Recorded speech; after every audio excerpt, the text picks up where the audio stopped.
Okay, so let's have a look at number 1 here, even though it's not on the screen right now. Okay, so we are trying to calculate the total displacement of the object using a velocity versus time graph, which means we need to, for each section of the graph, use average velocity times time. In other words, finding the areas of the shapes underneath the line. Okay, so for our first shape here, okay, we've got a triangle, so we have a base of 10 and a height of 60, so 60 times 10 is 600, divided by 2 is 300. Okay, so if they have something like that, you can give them a mark for that. Okay, and then they have this rectangle here that is 5 long by 60 high, which is also 300. They've got that. Give them another mark for that. And our final triangle, okay, is 15 seconds long and 30 high. 60 times 15 over 2, okay, is 450, I believe. Okay, and then we add all those together because they're all positive. Okay, they're all above the line, so we just add them up, and we get positive 1,050 meters. If they have 1,050 meters forward, I will also accept that, but they do have to have a vector of some kind, either a positive sign or forwards or ahead, okay, something like that, okay, to indicate that they calculated a vector quantity. Okay, all right, so that one is out of 4 marks. Questions on number 1? Okay, guys, that's pretty indicative of what I would give you even on a unit exam. Okay, it's got a couple of shapes. It shows me whether you know how to do it, but it doesn't take you half an hour to draw all the shapes and calculate all the areas. Okay.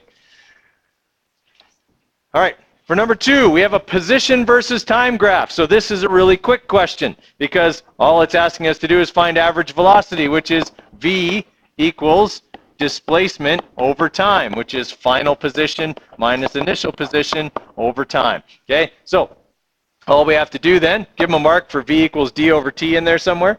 Okay, our final position is negative 20. Our initial position is 0. Okay, so our total displacement is negative 20 meters, and that whole thing takes 9 seconds.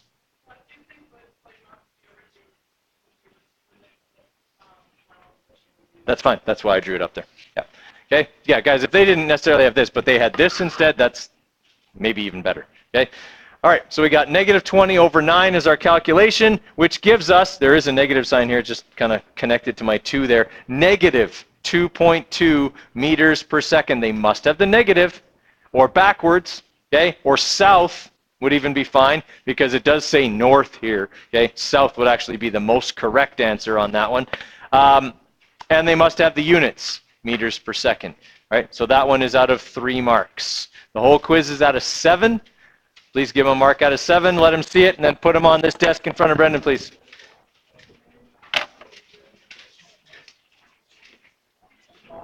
Okay, if you recall, number 8, I told you the story about how I passed university calculus, okay, by memorizing the examples in the textbook, but this was one of the things I actually understood. Okay, if I want to calculate the instantaneous velocity, that's when I have to draw a tangent line that just touches the curve at the point they're asking about. So for calculating the instantaneous velocity at time 2 seconds, you would take a pencil and a ruler, okay, and draw a tangent line that touches the curve at that point and calculate the slope of that line.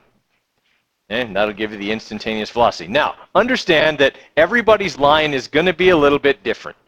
Okay, that's why I don't usually give questions like this on a test. The range of answers I'm going to get, even if they're done correctly, is still pretty wide, and it makes it difficult for me to really be fair in my marking. All I can really look at is, okay, their tangent line's not really very good, but the rest of the math is okay. It gets kind of, I want you to see that this is how you do it, okay? It's probably not something you're going to be tested on per se, but it is something you need to know how to do.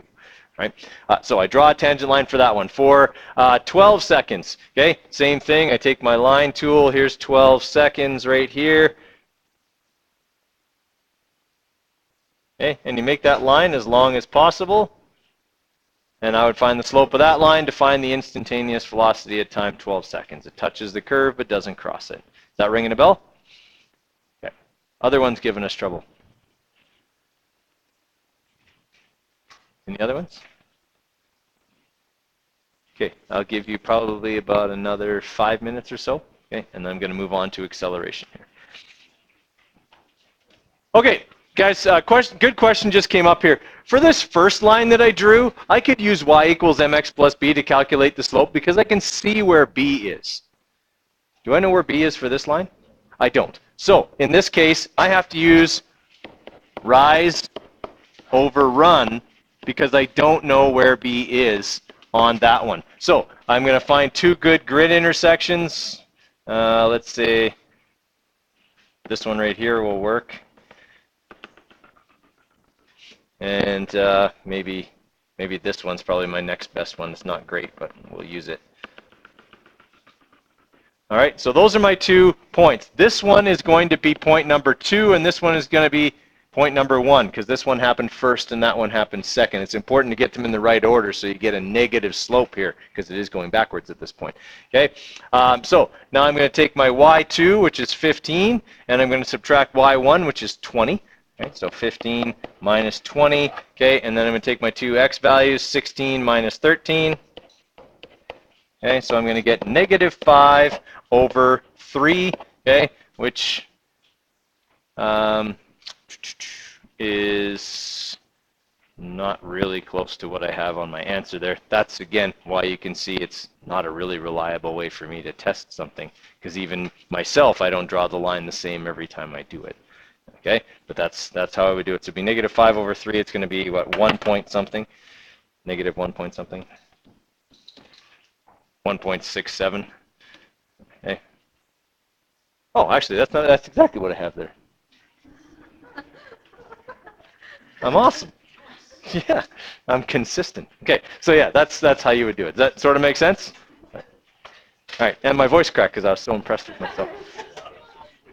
And it was because I was so impressed with myself, because if I have to go through puberty again, it's not going to happen.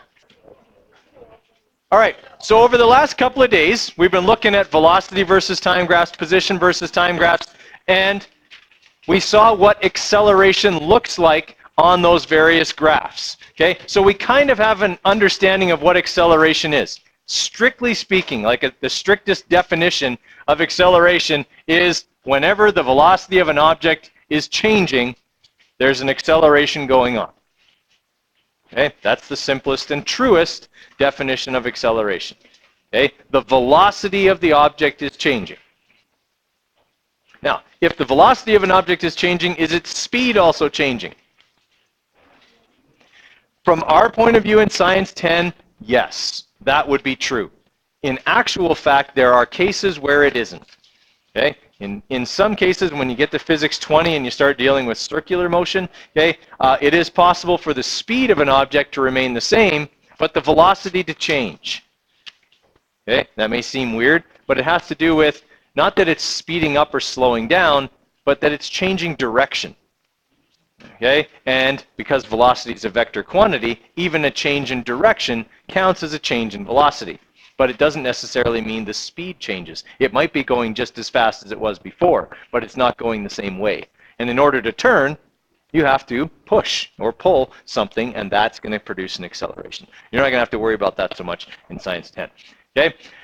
That leads us a little bit, though, to this term, inertia. Okay? Inertia is Newton's first law. Okay? Newton is kind of like the most important guy in physics. Okay? His first law is part of rocket science, but not rocket science. Okay? And what I mean by that is, it is the most obvious thing you could possibly think of. Newton's first law, the law of inertia, says that my coffee cup is going to stay there. Obviously, it's going to stay there. Nothing's pushing on it, really. Okay? But that's actually not true. Gravity's pulling on it right now, but it's not falling. Why isn't it falling? Because the desk is there. The desk is pushing up. Gravity's pulling down, the desk is pushing up, but it's not going anywhere. There's no forces acting on it that are out of balance. Okay? Now, if I start moving it around the desk, now there are forces that are out of balance. There's me. Okay? I'm overcoming friction, or I pick it up and put it down. Okay? Now there's going to be accelerations produced on that cup because there are now unbalanced forces. So, most of the time, okay, when we deal with inertia, it's with an object that's at rest. But it is also possible for an object that's already moving to continue moving at a constant velocity, provided there's no unbalanced forces. This is what happens when you put the cruise control on in your car. Okay, so you're driving along the highway, you set the cruise, and you take your foot off the gas, and the car maintains that speed by ensuring that the engine is always producing sufficient force to balance out wind resistance and friction, okay, that are acting on your car. So there's no unbalanced forces, so your car travels at the same velocity all the time. Okay, making sense there? All right. So inertia can kind of come back to bite you in some situations, though.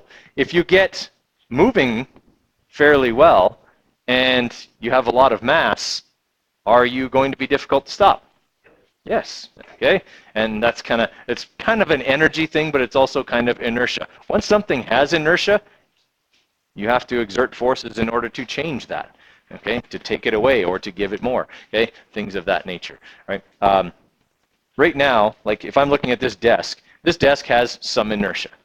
Okay, and its inertia is to stay put and not do anything. If I want it to move, I have to exert a fair amount of force. Now, imagine instead of this desk, there's a cement truck full of cement parked here. Okay, it's parked. It's not moving, but its inertia is a lot greater than the desk's was. Everything else is the same. They're both not moving. Do I have any chance of making that cement truck move? No, it has too much inertia. Your inertia is related to your mass. Okay, the more of it you have, the more mass you have, that is, the more inertia you have, and the more difficult it's going to be to change anything about you, your velocity or whatever. Okay. All right. So when an object is acted upon by a force, its velocity changes. That is, it accelerates or decelerates. Okay.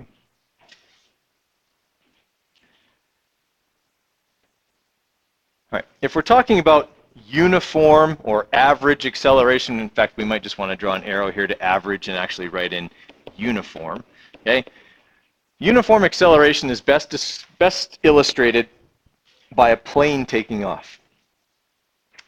Why would we say a car accelerating away from a stoplight is not an example of uniform acceleration?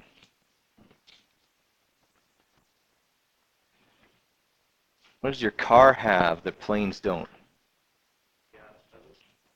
Planes have a throttle. It's not a pedal, but it's a throttle. Your car has gears. It has a transmission, shifts gears. Planes don't have that. Okay? So planes, as a result, accelerate more evenly than cars do. Okay? In a car, you accelerate hardest in first gear.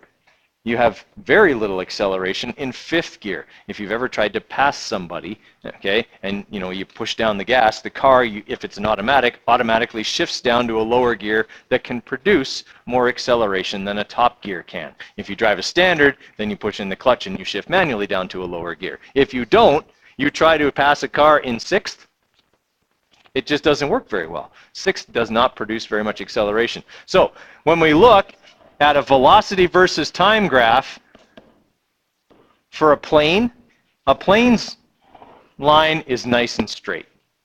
But a car's line looks more like this. And it flattens as we shift into other gears. So its acceleration is non-uniform.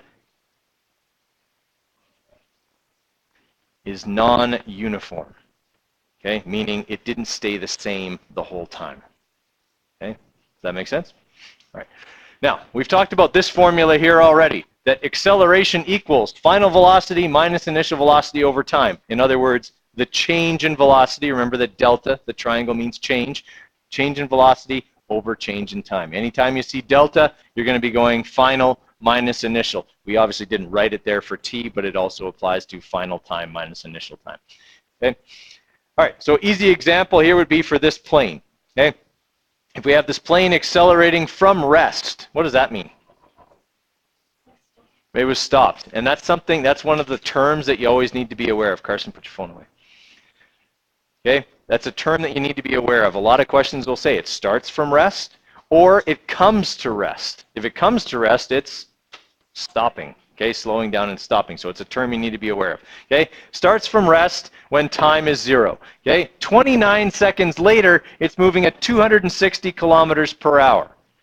We want to calculate its acceleration. All right, So we look at this and we plug in our numbers here. I take my final velocity, 260 kilometers per hour, and I subtract 0 kilometers per hour, and I divide that by the time, 29 seconds. Now, am I going to get wonky units here? Yeah, I am, but they're, for acceleration, valid units. I can say how many kilometers per hour per second my plane accelerates at, okay? Most of the time, acceleration is going to be in these units, right? Meters per second squared, meters per second per second. But if I'm getting the velocity in kilometers per hour, I could leave it there. I probably wouldn't do that to you. Okay, I'd probably give it to you in meters per second anyway, but okay. So we got kilometers per hour over meters per second, and when we do that, we get, so 260.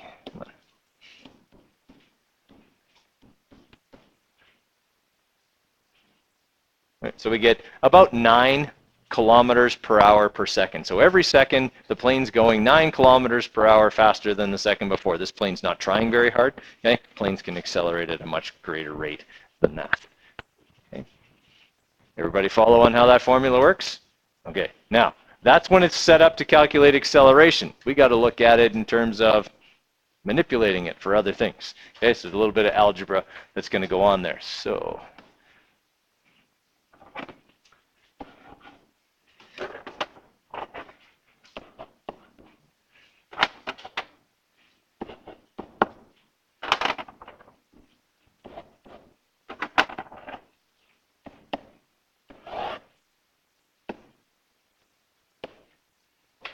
you'll see what I want that little one for in a minute.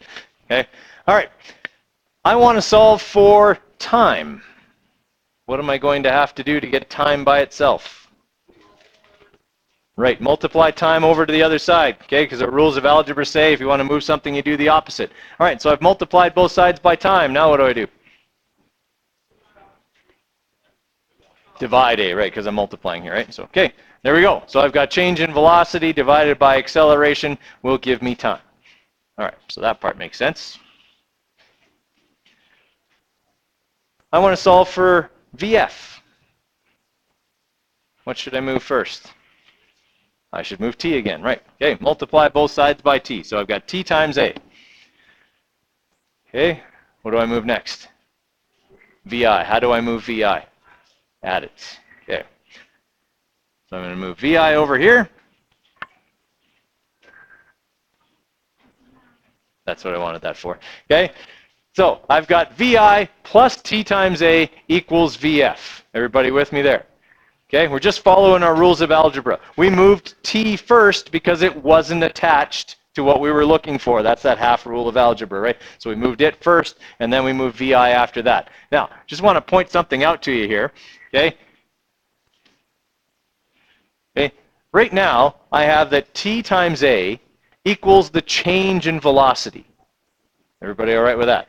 Okay. So when I move VI over here, what I'm really saying is that if I take my initial speed or initial velocity and add it to the change in velocity, that should give me my final velocity. That kind of makes sense logically, right? Whatever I start with plus however much I change by should give me what I end with.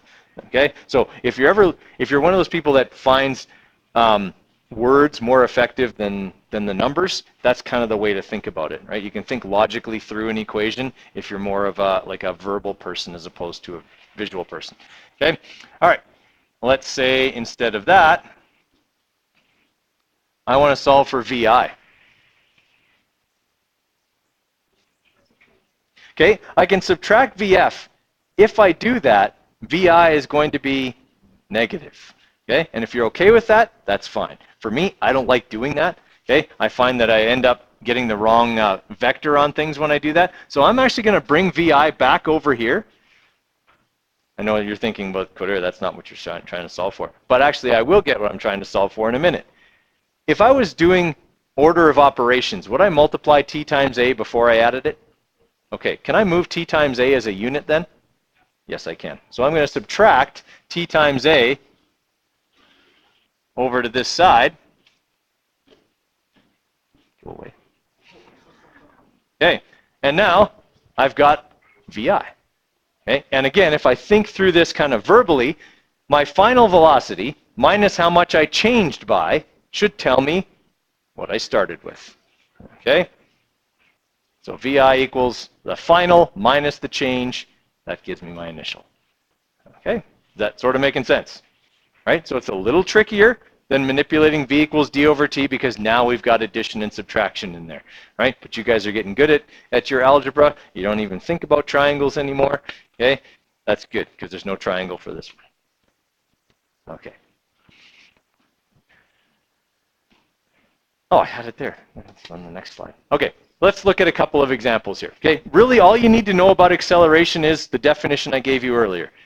Acceleration is a change in velocity over time. Okay, so if something changes velocity, it's accelerating. You're definitely going to get problem-solving stuff like this, okay, on quizzes and unit exams and final exams, okay, coming up. So we're going to go through a few examples. Carly, question? It would be a number with meters per second squared after it. Right. Okay, and we're going to go through some that are like that. All right, so our first one here is kind of the easiest situation, right? Whenever I give you a new formula, I show you one example of every way to manipulate it. Okay? That's what we're going to go through right now. All right, so I have a sprinter that starts from rest. So when I'm writing down my givens, what do I write down when I see the word rest? Right, something is 0. In this case, he starts from rest. So VI equals 0 meters per second. Okay, reaches a velocity of 16 meters per second. All right, that's my final. And this takes 4.5 seconds. That's my time. So this is going to be something new, but you've got a lot of things in this formula. You can really tell what your givens are by looking at the units, and you're going to have to be able to do that. Recognize, oh, that's in meters per second, so it's either VI or VF. That's in meters per second squared, so it's definitely acceleration, those kinds of things. All right, so we're looking for is acceleration, and we know that acceleration is VF minus VI over T. It's already set up to solve for acceleration, so I don't have to manipulate. I just need to plug my numbers in. So VF was 16 minus VI, which was 0, divided by 4.5 seconds. All right, so my acceleration's 16, but I'm not going to bother minusing the 0 there. Okay, 4.5. All right, so we got 3 points. What do we got for significant digits here? 2. 0 is infinitely significant. If you have nothing, you're 100% sure of it. Okay? So 0, you never count 0 if there's nothing. It's perfectly accurate. Okay? Look at your other numbers. You can't measure nothing, right? Significant digits only apply to measured values. Okay, so we've got 2 significant figures for our answer here, which means, whoops, we're going to have 3.6 as our acceleration. And what are the units for acceleration? Meters per second squared. Is acceleration a vector quantity? Yes, it is. Okay, acceleration is a vector quantity because it's measuring the rate of change of velocity. Velocity is a vector quantity. So I would indicate that this is a positive acceleration because the object's speeding up. Well, it's forward, but it's also speeding up. Okay, that would indicate a positive acceleration. If this came out negative, it would be slowing down or accelerating backwards. No, put a positive on there. Yeah. If it didn't tell you forwards or something like that, put positive on to indicate it's speeding up. Okay? Meters per second squared. Okay? The units for acceleration are meters per second divided by seconds. Meters per second per second. So we call it meters per second squared. Okay? All right. Anybody still need that one?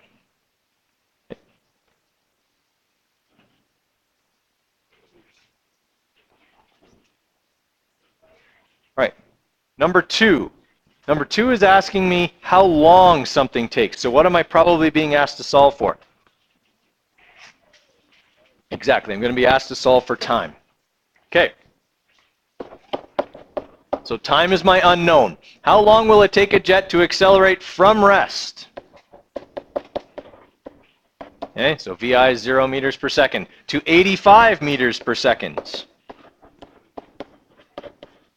At a rate of positive 22 meters per second squared. What did they just give me there? They gave me acceleration because it's in meters per second squared. Okay? Now, both of these are positive. That's important because those are vectors that I will need. All right, so I have everything except t. So if I've got an accelerating object, obviously I'm using this, okay, vf minus vi over t. I'm trying to solve for t, so I should multiply both sides by t and then divide both sides by a. All right, now I can plug in my numbers. So t will equal, okay, vf, which was positive 85, minus the initial velocity, which was 0, divided by the acceleration, which was positive 22 meters per second squared.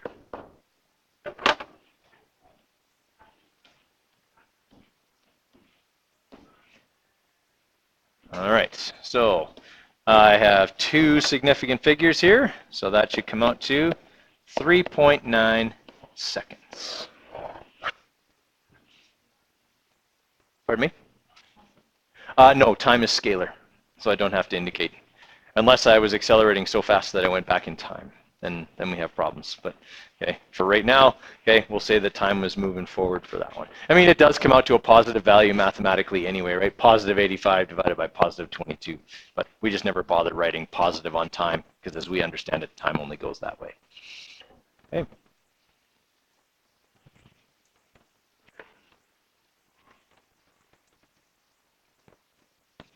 Questions on that one?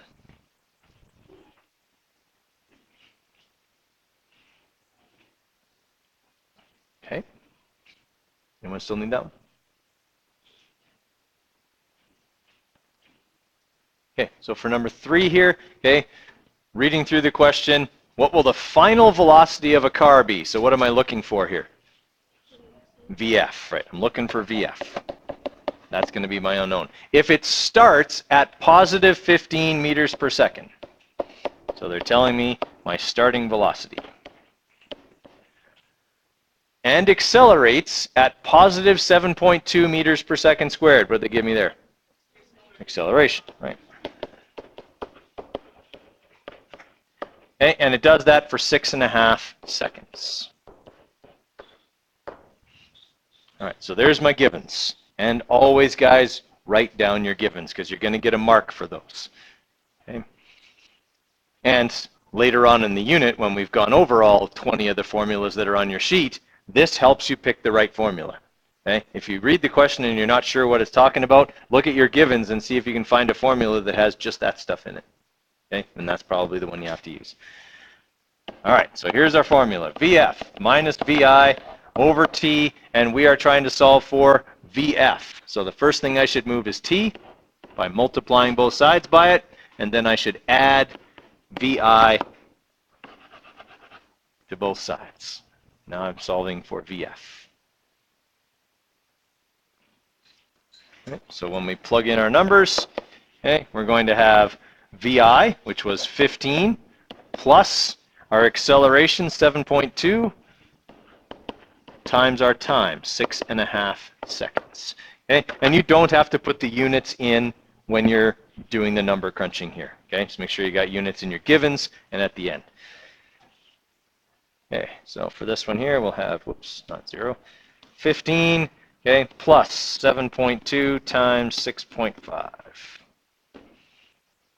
Right, so our final velocity is going to be 62 meters per second because all of my numbers here, well, have two significant figures. So 62 meters per second. What am I missing? Positive, right? Okay, this was positive, that was positive. Velocity's got to have a vector. Okay, clearly this thing was speeding up. The acceleration was given to me that way. Okay, questions on that one?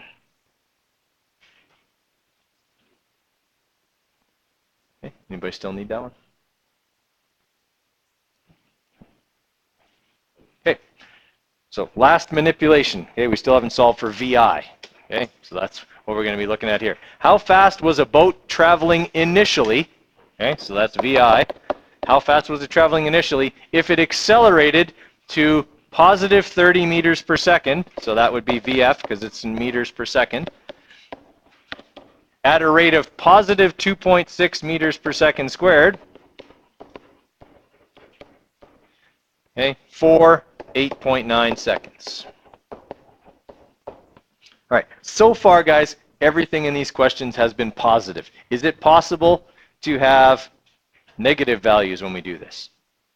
It is. You could have a negative acceleration, or you could have a negative final or initial velocity. You're never going to have a negative time, okay? But you could have negatives in the others, and you have to make sure you carry those signs into the math. If you don't, okay, then you won't arrive at the right answer, right? You'll say that by slowing down, something sped up. Right? You'll get like a bigger number, even though the context of the question was the object slowed down. Okay, so always look at your answer. Okay, physics is one of those things where when you read a question, then you do the math. Make sure your answer fits with the context of the question. Okay, everybody with me there? I'm never going to give you a question where I say one thing and then the math is going to do something else, because that's not right. All right, so we're solving for VI. So I've got A equals VF minus VI over T, and I'm trying to get VI by itself. So first I multiply both sides by T, okay? And then for me, that's just a personal thing, I'm going to add VI to both sides, and then I'm going to subtract T times A over to here. So now I've got positive VI on that side, and I'm solving for a positive number that way. Okay, so VI equals VF, sorry, I'm plugging my numbers here. I've already got the formula written down. Okay, positive 30 minus 2.6 times 8.9.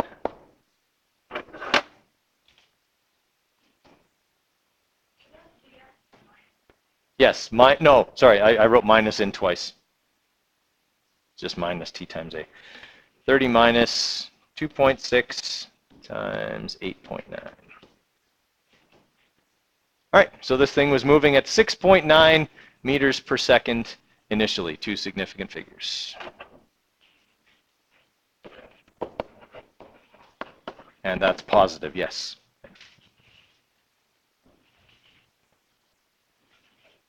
Okay. So if you ever need to go back and see these manipulated, you've got it in your notes, but you can also watch the podcast where I manipulate each and every one of those. Okay. All right, I was talking to you a few minutes ago about sometimes you're going to get a question that involves a change in direction. Okay, for example, if I roll something up a hill, so I'm standing at the bottom of the hill with a ball, and I roll the ball up the hill, what's eventually going to happen? The ball's going to come back. Okay, which means while it may have been moving forwards or up the hill or in a positive direction initially, the whole time it's actually accelerating which way? Backwards. Back down the hill. As soon as it leaves my hand, only gravity is pulling on it, and gravity's pulling it back down the hill. So it slows down, eventually comes to a stop, and then starts rolling back down the hill. So I need to make sure then in a question like that that I give the acceleration a negative value, the initial velocity a positive value. Okay? Or in other words, I have to decide, do I want up the hill to be positive or down the hill? I mean, usually makes sense that up the hill is positive and down the hill is negative, but whatever makes sense to you. Make sure you assign positive and negative to a direction if there's a change in direction in the question. Okay? All right, I think my next one is an example like that. It's a ball rolled up a hill. See? It's almost like I planned it that way. Okay, so a ball is rolled up a hill at 4.5 meters per second. That's my starting velocity, right? That's VI. Okay, and so that's going to be positive 4.5 meters per second. I'm going to make up the hill positive. Okay, it accelerates down the hill at 2.1 meters per second squared.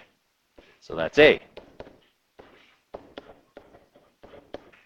And I'm going to make that negative, because it's obviously in the opposite direction of what I started with. Okay, what's the velocity after 3.5 seconds?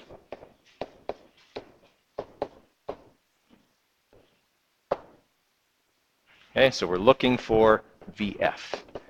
Now, when I look at this question, okay, and I think logically about it, my answer should be more negative than my initial velocity. Agreed? Okay, it may or may not be a negative number, right? I mean, maybe it hasn't, changed direction yet. It's still slowing down. I mean, from the looks of it, it's probably going to be going backwards here. Okay, just looking at the numbers. But all right, as long as it is going to be more backwards in this case than the initial velocity, I know I've done the question right. Okay, and by more backwards, I mean it could be actually moving backwards and I get a negative number, or it's still going up the hill, but it's like at 1 meter per second or 0.5 meters per second. It's slower than it was at the beginning. Does that sort of make sense? Okay. So what I like to do when I read through a question is think about or visualize what's going to happen in that and check and see if my answer fits. Okay. All right, so I'm looking for VF. So A equals VF minus VI over T. So I'm going to bring T over here, and then I'm going to add VI over here as well. So now I'm solving for VF. Everybody all right with that manipulation? Okay, now I've got to plug in my numbers, and here's where direction matters. So 4.5 plus, okay, negative 2.1, my acceleration, times my time, which was 3.5. Okay, if I don't make that negative, okay, I'm not going to get the right answer. So when I punch that into my calculator, I'm going to have 4.5, which is positive, okay, plus negative 2.1 times 3.5.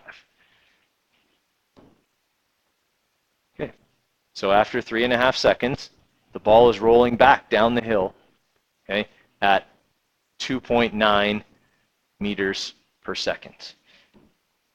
Okay, because I only have two significant figures here. So my final answer is going to be that VF equals negative 2.9 meters per second. Or you could write 2.9 meters per second down the hill.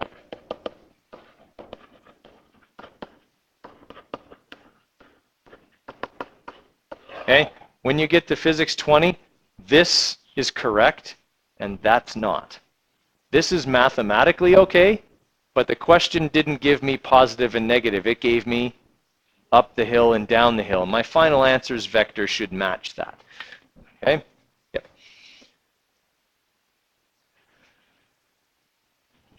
Okay? All right, that's as tricky as they get. Okay? Like, I can't imagine that you would encounter a situation more difficult than that in Science 10 for an acceleration problem. Okay? It involves a change in direction. In Science 10, I would accept both answers, but I would prefer the bottom one, okay? Because that indicates you recognize what was going on in the question. All right. Any other questions on number 5? Okay. No triangles. Triangle won't work. Okay, try that one on your own. Whoops. Can't do it without the question, though. Okay. Big thing to remember. You're given a number on here. This number is also on your formula sheet. The acceleration due to gravity on Earth is 9.81 meters per second squared. Okay? That means that every second you fall on Earth, you will move 9.81 meters per second faster than the second before. So you do not have to fall for very long in order to be going very fast. Okay? Now, this object here is thrown up in the air. Gravity is going to begin slowing it down immediately. Okay, so it's thrown up in the air. It's going to be in the air for 6.5 seconds. Okay, and its final velocity is 2.4 meters per second down. We'll talk about that tomorrow. We'll start the class with that tomorrow.